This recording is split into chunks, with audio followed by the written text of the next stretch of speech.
The second thing we have to absolutely address, and it will take so long before you get anywhere with it, is lying. Lying, man. Kids lie. And they will convince themselves that they didn't. They will, I didn't say that, I didn't say it, I never said that. I swear, you said it to me. I was there. I didn't. I recorded it. Here's the video. I didn't say it. I swear I didn't. They'll watch the video and say I didn't do it. They did not. They somehow convinced themselves. You know why that happens? It happens because the first time they lied, and they actually admitted that they lied. Oh, ho, ho, ho, ho, ho, ho, ka'annahu yawmul qiyamati. Like, you lied in my house? So now, first you said, please tell me the truth. What did you actually say? And they finally said it, and then you came down with the axe. So the next time, like, I will take all of this. But once I admit that I lied, I know what comes next. You know, I am not doing that again. I am not admitting to this crime again. Because pleading guilty in this house does not work out for you. You got to stop that first. You cannot punish. You cannot punish extra for something that happened that's already made you angry. So the mother is angry because the child lied. Or because the child did something bad. Then she's angry because he lied about it. Then she's angry because she's tell me the truth. I'm giving you one last chance. One last chance. I'm going to ask you one last time. Even though she's going to ask 6 more times. But she says one last time. Tell me, and this is the only time I'm going to ask. I'm not going to ask again.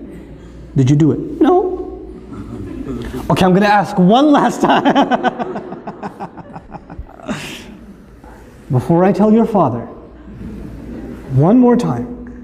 I didn't do it. I didn't do it. I didn't. And he'll go to bed. He'll cry. He'll wake up. I didn't do it. I didn't do it. He'll stick to it. And you're like, how do I deal with this? And you said, I know you did it. I know you did it.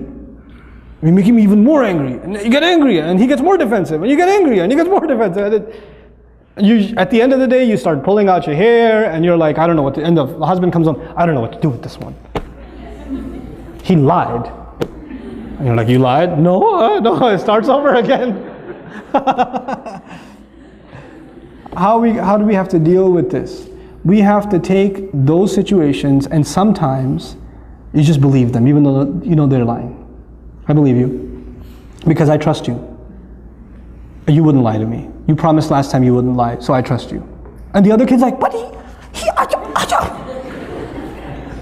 I trust him.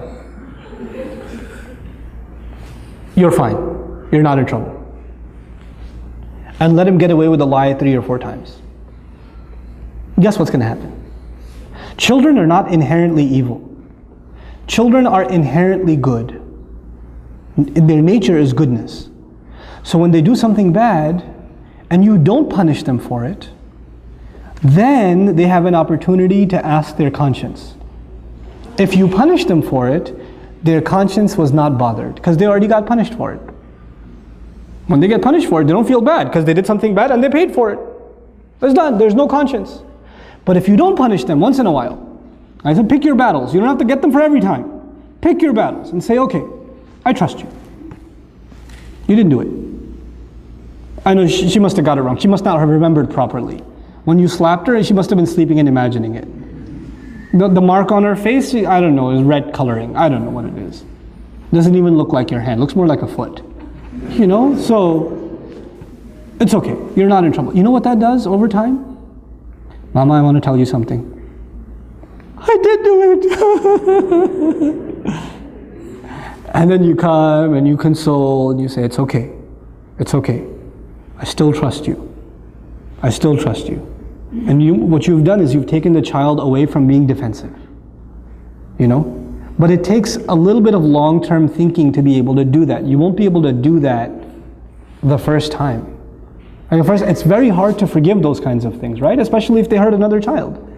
If they wrong somebody else. It's hard. And you have to take that other child and take them to a corner and say, Beta, I know, I trust you too. I'm not angry at you either. And I know they did something wrong. But you don't have to be happy if they get punished. That's the other thing. One child gets happiness only when the other one gets punished. And they get so used to Abba. She pulled my ear the other day. They just came back from Scotland, my family. And when the little one came to me and said, you know, Api, She pulled my ear one day. I was like, when? I don't know. One of the yesterdays. I was like, what do you want me to do? He goes, punish her. I was like, will that make you happy? Uh-huh.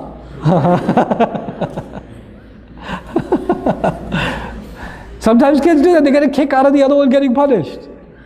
They do. You don't want to create that either. With the little kids, with the 2-year-old, it's okay. You want to entertain them. So you bring the older one and you slap your own arm a couple of times and you tell her to say, ow. You know, and she says, ow, ow, it hurts. And then, you happy now, Walid? Yeah. That's cool. But with older kids, when they get happy when the other one gets punished, that's a problem. That's a punishable offense.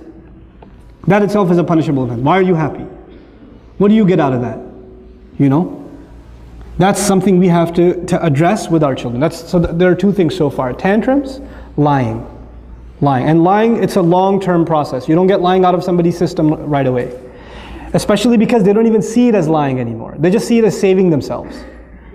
And kids, when they lie a lot, you know what happens? They actually start believing it themselves.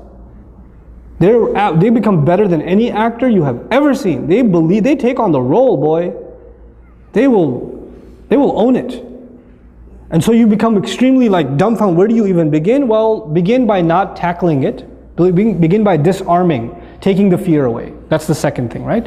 So the third thing I wanted to highlight is when children are only happy, and I kind of alluded to this now, when children are only happy when the other one loses something, or when the other one got punished or something like that.